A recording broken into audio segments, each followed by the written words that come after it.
참미예수님, 오늘은 3월 17일 사순째 2주간 목요일입니다. 오늘의 독서와 복음은 모두 매우 대조적인 두 인간형을 제시하면서 우리에게 선택하도록 요구합니다.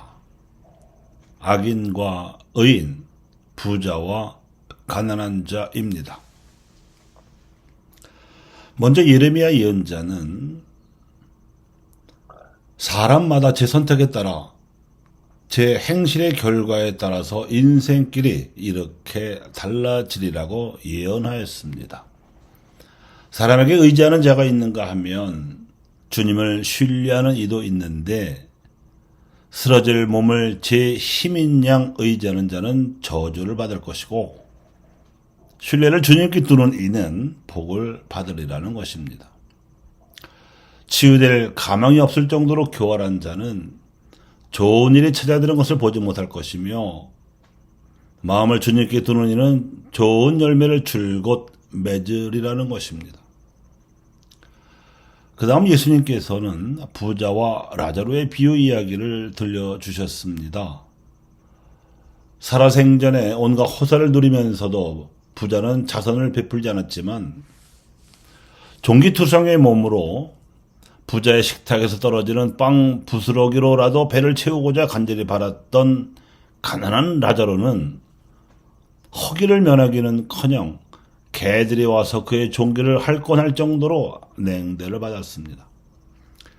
그리하여 살아서 고통받던 라자로는 죽어서 천국에 올라가 아브라함 곁에서 평안한 삶을 누리게 되었으나 살아서 호강하던 부자는 불타는 지옥에 떨어져 목이 타는 듯한 고통을 맛보게 되었다는 것입니다. 여기까지만 보아도 예수님께서 예레미야의 예언을 상기시키는 듯 기본 구도는 비슷하지만 메시지는 훨씬 더 강함을 알 수 있습니다.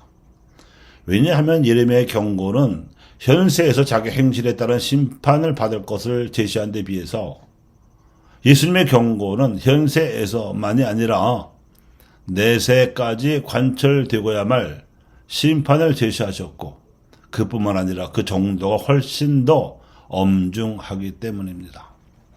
또한 부자와 거지, 현세와 내세, 천국과 지옥 등 대조적인 일들이 날카롭게 대비되면서 부자의 사치스러운 모습을 짧게, 가난한 라자로의 고통은 길고 상세하게 소개됩니다.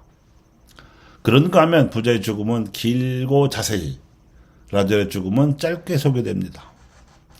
정작 죽은 후 부자가 겪는 고통은 길고 처절하게 묘사되지만 라자로의 행복은 아브라함의 곁에 있다는 간단한 표현으로도 충분한 것처럼 묘사되고 있습니다. 이렇듯 대조적이면서도 구체적인 묘사 방식을 통하여 예수님께서는 매우 인상적으로 과연 어떻게 재물을 소유하고 사용해야 하는지에 대해서 가르치고자 하셨습니다. 즉 라자로와 부자의 이야기에서 재물을 그릇되게 소유하고 사용한 인색한 죄인의 전형으로 등장하는 부자는 죽어서 지옥에 떨어진 뒤에 자신의 말로 자신을 심판합니다.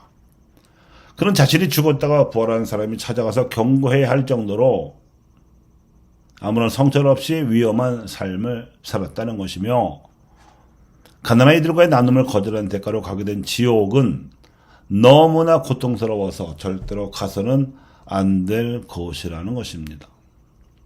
그럼에도 불구하고 자기 심판적인 부자의 언도는 아브라함에 의해서 더 엄중하게 해석되고 있습니다. 가난한 이들과의 나눔을 망설이는 부자들에게는 이미 모세와 예언자들의 말, 즉 성경의 가르침이 주어져 있으니 죽은 사람이 다시 찾아가야 할 필요는 없다는 것입니다.